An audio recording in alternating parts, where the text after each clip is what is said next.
Hey, we all know every generation tries to shock their parents, right? This one chooses politics.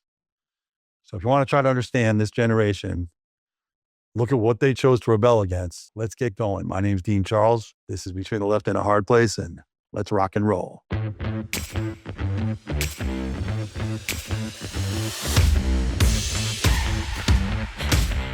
Every generation of kids has tried to shock their parents in one way or another. This is nothing new. In my day, it was Vietnam. People were rebelling because the government was sending their friends to war. And a lot of them were getting killed. Some were coming back with serious injuries or had damage from Agent Orange. And they just wanted peace and love and harmony. That's what they thought that the world needed, was peace, love, and harmony. They were tired of all the wars their parents had fought in World War II and the Korean War. And they wanted peace and love and harmony, right? But then went on from there culturally. Every generation had their moments where they wanted to shock their parents. So there was tattoos, piercings, sex, drugs, rock and roll, punk, heavy metal, et cetera, to the point where a boomer like me, I just couldn't be shocked anymore, right? There was nothing really that anybody could shock me with. As much as kids tried, as you get older, there wasn't really anything left. I did a lot of shocking myself when I was in my 20s. I don't know what to say. But then along came the internet, right? And with the internet came a lot of heavy outside influences to try and control the mind of the youth. There's a line from Bill and Ted's Excellent Adventure where Keanu Reeves' character Ted talks about Ozzy Osbourne and how he's accused of corrupting the minds of the youth or the young.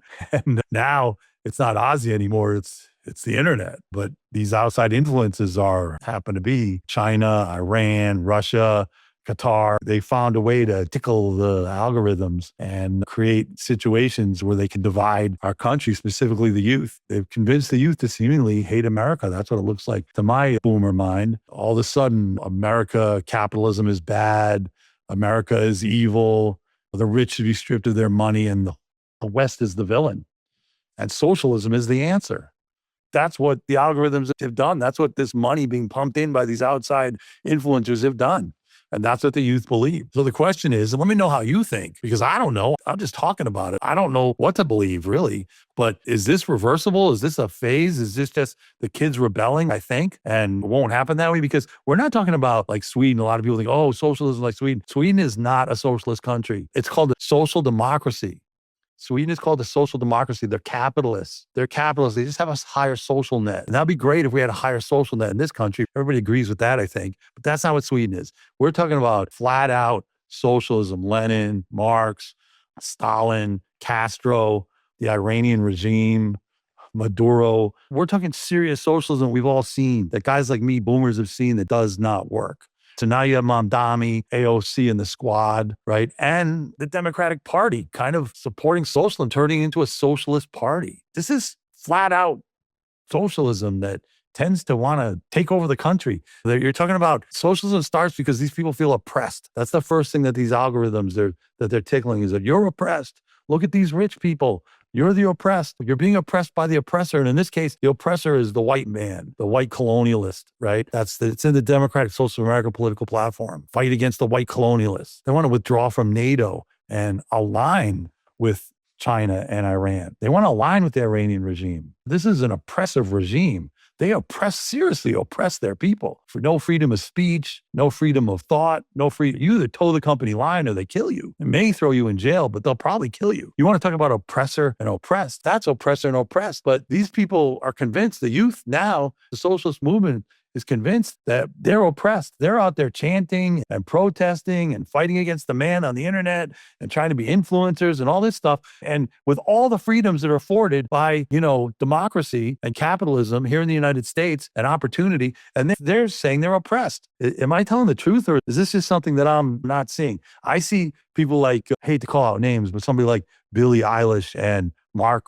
Ruffalo, whatever his name is, who, was Hulk, the dude that was Hulk. These are people they've made a lot of money in a capitalist society because they happen to be talented at what they do. They're good at what they do. And they made a lot of money doing it because in this country, we value entertainment. We value entertainers. And so they make a lot of money. These guys have made a lot of money. And trust me, the amount of money that you guys have to somebody that's broke or has no money, you're a freaking billionaire. You're the evil billionaire to those people. And you're trying to say you're oppressed.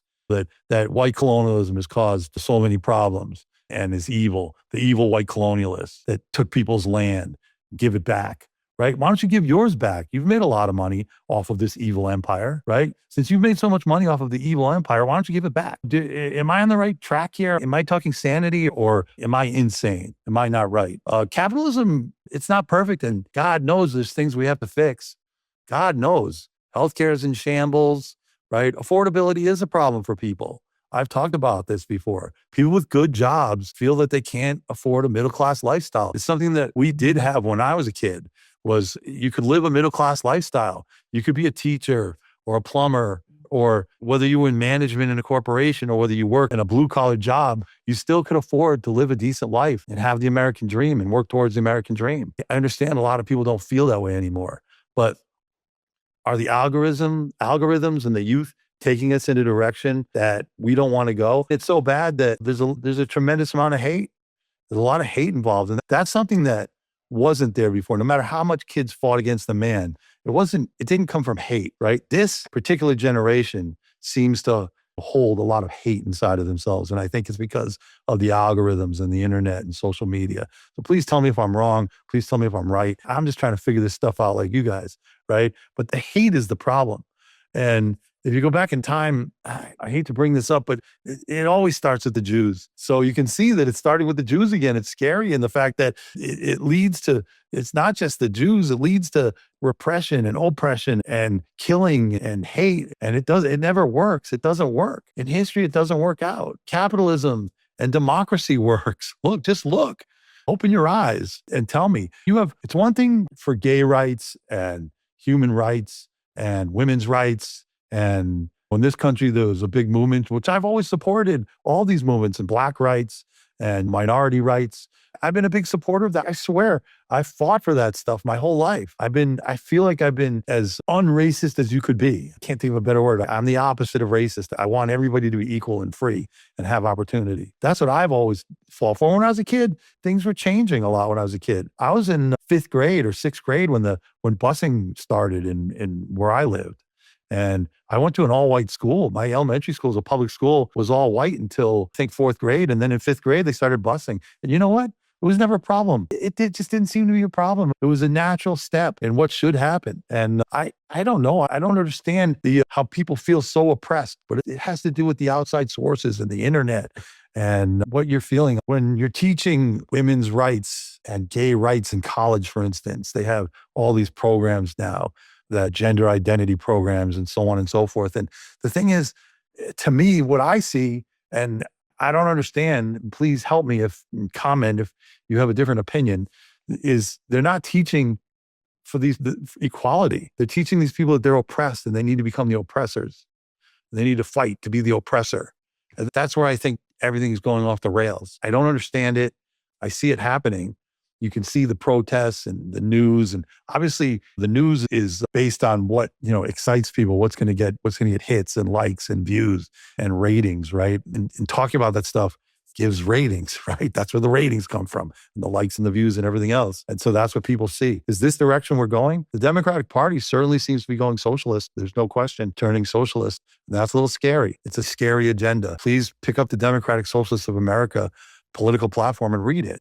Keep telling people that. I say it all the time. Read it, because see if you agree with it, and don't leave out the details. The devil's in the details, because some of the things sounds great, right?